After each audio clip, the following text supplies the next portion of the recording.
नमो नारायण। जय गौ माता, वंदे मातरम, मां भारती को प्रणाम और हृदय से ओम शम शनिश्चराय नमः। प्रिय दर्शकों, मित्रों, साथियों, बहुत से मित्रों ने कहा कि कोई समस्याओं का समाधान हो सकता है। क्यों नहीं हो सकता है साथियों?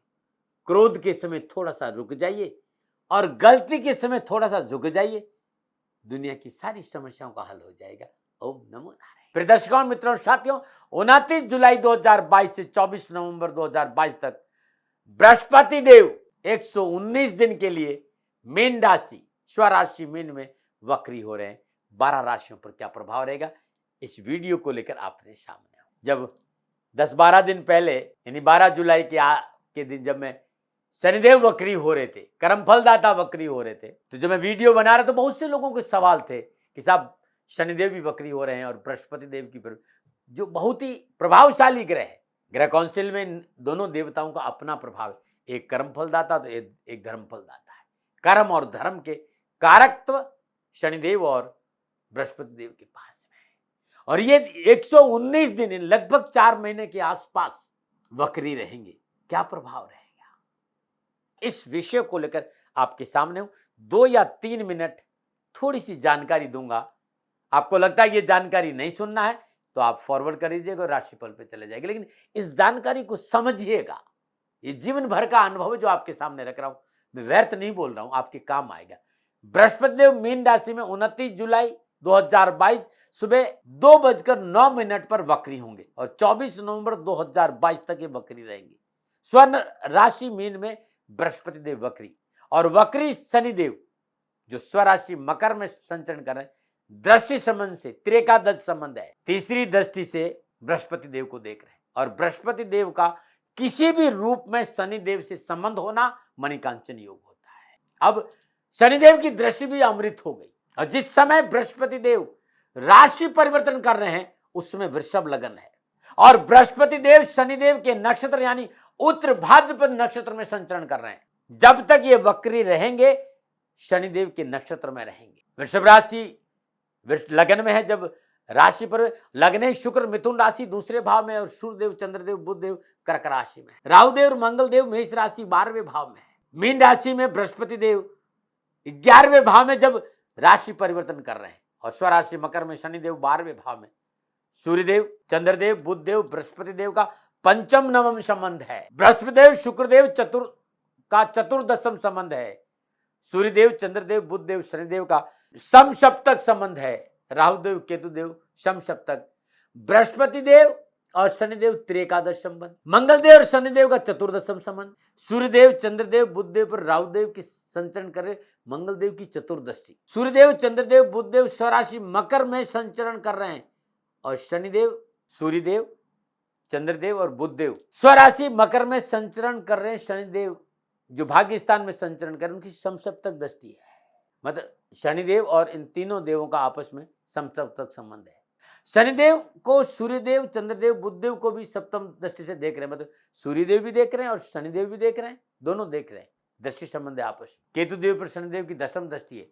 ये जिस समय बृहस्पति देव राशि परिवर्तन कर रहे हैं रात सुबह 2:09 उस समय की ग्रह योगागों की स्थिति है। इन संपूर्ण ग्रह योगागों का क्या प्रभाव रहेगा, यह विश्लेषण लेकर मैं आपके सामने। बृहस्पति देव 9 ग्रहों में परम उच्च पद पर विराजमान है, देव गुरु के पद पर विराजमान। बृहस्पति देव धर्म, धन, स्वास्थ्य, उच्च पद, सुख, सौभाग्य, उन्नति, समाज में वर्चस्व, ज्ञान, शिक्षा, शादी, संतान का प्रतिनिधित्व करते हैं। अब इसके बिना जीवन क्या रहेगा?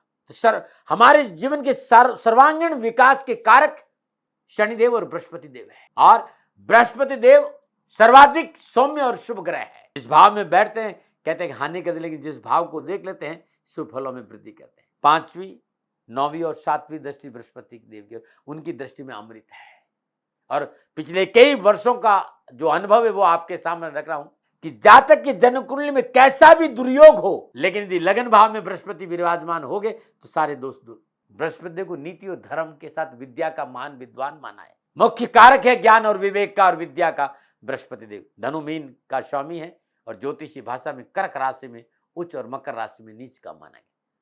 29 जुलाई को उत्तर भाद्रपद नक्षत्र के 4थे चरण में रहेंगे और 25 अगस्त को उत्तर भाद्रपद के 3रे चरण में रहेंगे। 23 सितंबर को उत्तर भाद्रपद नक्षत्र के दूसरे चरण में 29 अक्टूबर को उत्तर भाद्रपद नक्षत्र प्रथम चरण में रहेंगे। यानी शनिदेव के नक्षत्रों में बृहस्पति देव का संचरण है। मित्रों साथियों, जब सौम्य ग्रह, जब शुभ ग्रह वक्री होता है तो शुभ फल प्रदान करता है, इसलिए भयभीत होने की जरूरत नहीं। ग्रह अपनी राशि में हो, उच्च राशि में हो, मित्र राशि में हो, शुभ माना गया। और स्वराशि मकर में शनिदेव संचरण कर रहे हैं और वक्री हो रहे तो शुभ फल देंगे।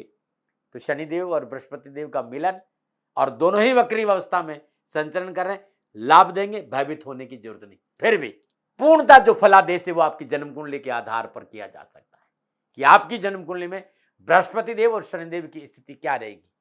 मित्रों और साथियों, ये 119 दिन कैसे रहेंगे बृहस्पति देव और शनिदेव की युति के दृष्टि संबंध के, इस विषय पे बात करूंगा। राशिफल चंद्र राशि पर आधारित है, नाम राशि पर आधारित है, और राशिफल सबके लिए ये, चाहे वो पुरुष हो, चाहे नारी, चाहे बच्चे, चाहे वयोवृद्ध। मित्रों और साथियों, अब मैं बात करूंगा कि जो बृहस्पति देव का 119 दिन का वक्री अवस्था है, वृषभ राशि पर क्या प्रभाव रहेगा। ये वृषभ राशि का राशिफल है, और वृषभ राशि वालों के लिए मैं पुनः याद दिलाता हूं कि ये राशिफल नाम राशि चंद्र राशि पर आधारित है। वृषभ राशि वालों के लिए बृहस्पति देव अष्टम और 11वें भाव के स्वामी होकर 11वें भाव में स्वराशि मीन में वक्री हो रहे हैं। 119 दिन, 29 जुलाई से 24 नवंबर, और स्वराशि मीन में अपनी राशि में चेष्टा बल बढ़ा। और 11 भाव लाभ का है, आपका सोशल सर्कल है, आपकी इच्छाओं का, आपकी डिजायर है, आपके बड़े भाई बहन है, परंतु ये तृष्णाएं भी है भाई। लेकिन 11वें भाव में विराजमान वक्री बृहस्पति देव की पंचम पूर्णदशी तीसरे भाव यानी पुरुषार्थ भाव है, और वहां पर राशि कौन है, तो कर्क राशि जो उनकी उच्च राशि है। सप्तम दशी कन्या राशि पंचम भाव, संतान पक्ष, लर्निंग, विद्या, शेयर मार्केट, आपके रिलेशन, आपके संबंध, आपका पुण्य का भाग। बहुत से लोग कहेंगे कि देवगुरु बृहस्पतिदेव सप्तम दृष्टि शत्रु राशि को देख रहे हैं, स्थान को देख रहे हैं, यानी कन्या राशि को देख। लेकिन इस बात को विशेष गौर करना होगा कि बृहस्पति देव की दृष्टि में अमृत है, वहां से लाभ मिलेगा। और नवम दृष्टि वृश्चिक राशि सप्तम भाव पर है, तो ये दृष्टि तो बड़ी अमृत भरी भाई, कहीं भयभीत होने की जरूरत नहीं है, कहीं भ्रमित होने की जरूरत नहीं है। अब मैं बात करूंगा व्यवसाय, नौकरी और आर्थिक दृष्टिकोण से बृहस्पति देव का वक्री होना 119 दिन के लिए वृषभ राशि वालों के लिए कामकाज, कारोबार, नौकरी, व्यवसाय के हिसाब से क्या संकेत दे रहा है। तो 11वें भाव में स्वराशि मीन में वक्री बृहस्पति देव की पंचम पूर्णदशी, मैंने बताया कि पुरुषार्थ भाव है। मेरी बात को ध्यान से सुनिएगा भाई। वृषभ राशि वाले के जो ये संपूर्ण ग्रह योगायोग ने, ये राजयोग कारक है, बहुत विपरीत राजयोग मिलेगा यहाँ पर, बहुत अद्भुत लाभ मिलेगा यहाँ। कई बार लोग कहते नहीं कि कारक का भाव नासारे, कारक अपनी भाव को क्षति पहुंचा, लेकिन बृहस्पति देव सौम्य गुरु है, सौम्य ग्रह है, और वो वक्री और चेष्टा बल बढ़ेगा, यहाँ हानि की बजाय लाभ मिलेगा, इस बात का ध्यान रखिएगा। तो वृषभ राशि वालों के लिए 119 दिन मनोनुकूल सफलता के रहेंगे। आय के स्रोतों में बढ़ोतरी के कारण आर्थिक पक्ष सुदृढ़ होगा, एक से अधिक आय के साधन उपलब्ध होंगे, और बेरोजगारी से पीछा छोड़ धन संबंधी परेशानी से मुक्ति मिली।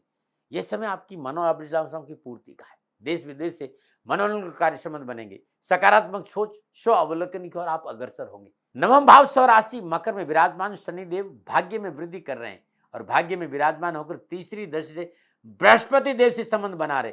कार्यों में प्रगति होती है और प्रयास सफल होंगे। कार्य में गति आने से आर्थिक सुदृढ़ता आएगी। आयात और निर्यात के कार्य में विशेष सफलता मिलेगी। आउटसोर्सेज के काम में लाभ मिलेंगे, और मैं ये भी देख रहा हूं कि मैटर संबंधी कामों में भी आपको सफलता मिलेगी। कार्यस्थल पर आपका वर्चस्व काम करने का मौका मिलेगा। नौकरी और कैरियर में मनोनुकूल सफलता मिलेगी। जॉब को लेकर वृषभ राशि वालों के लिए बृहस्पति देव का वक्री होना उत्तम फलों का संकेत दे रहा है। वृषभ राशि वालों के लिए चल और अचल संपत्ति की प्राप्ति का योग भी है। हाँ, थोड़ा सा धन खर्च बढ़ेगा, लेकिन अच्छा वाला है।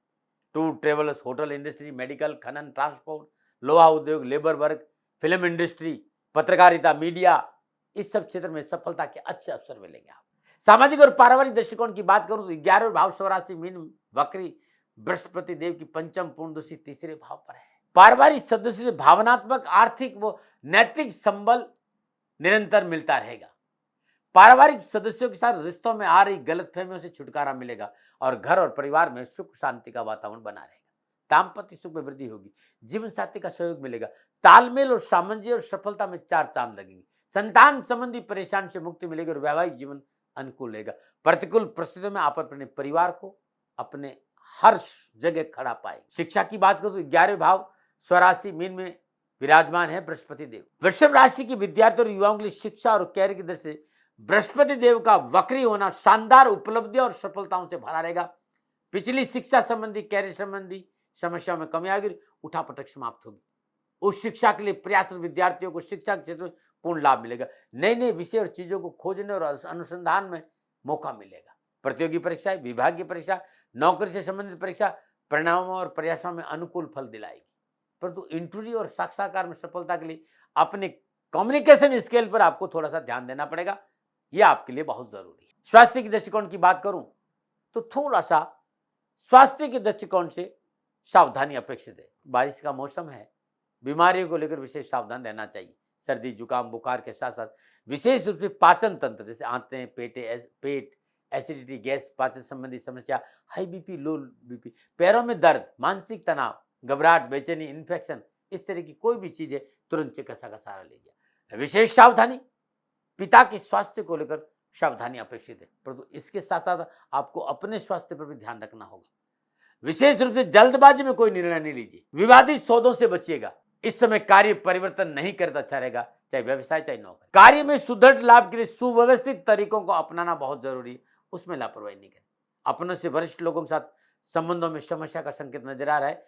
अपनों से बड़ों से नहीं उलझे और उनसे संवाद करते समय वाणी में मिठास रखें। 119 दिन साझेदारों के साथ नया कार्य शुरू न करें, व्यर्थ के खर्चों की भरमार रहेगी। इसे कंट्रोल करने का प्रयास करें।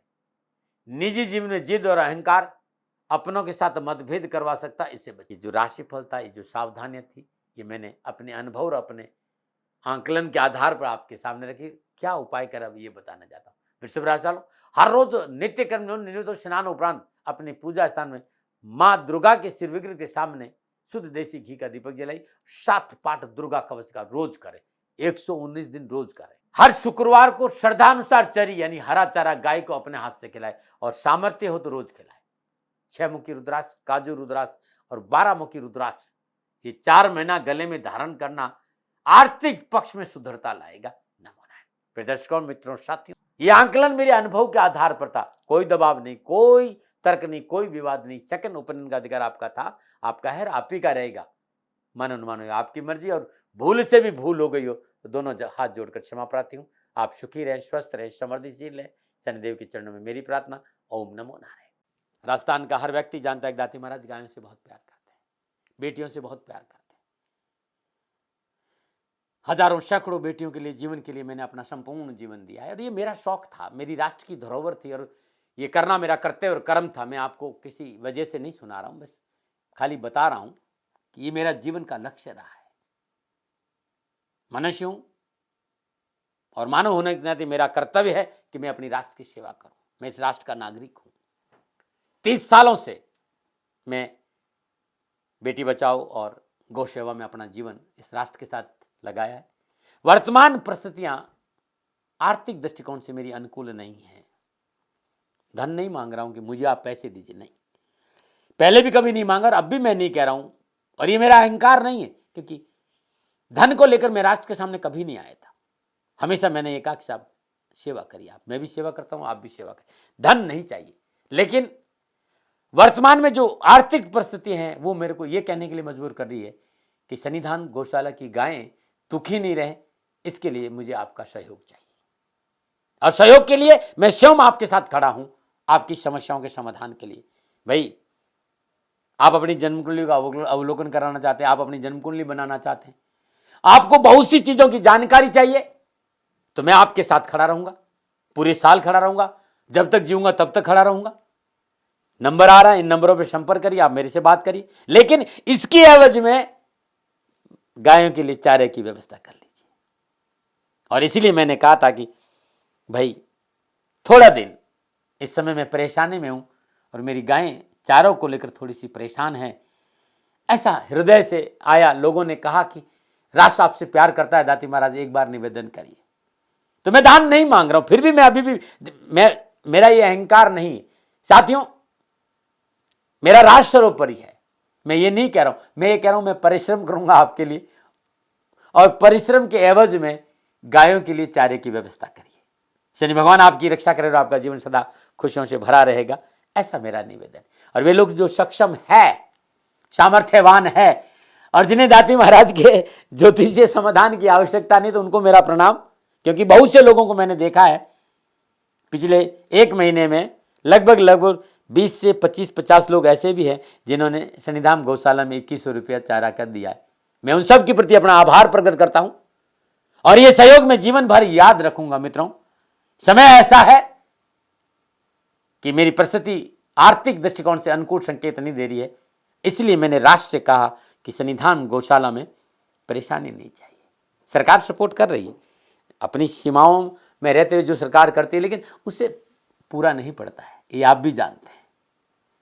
शासन की अपनी एक सीमा है और अपनी मर्यादा है और शासन के पास और बहुत से काम है, लेकिन फिर भी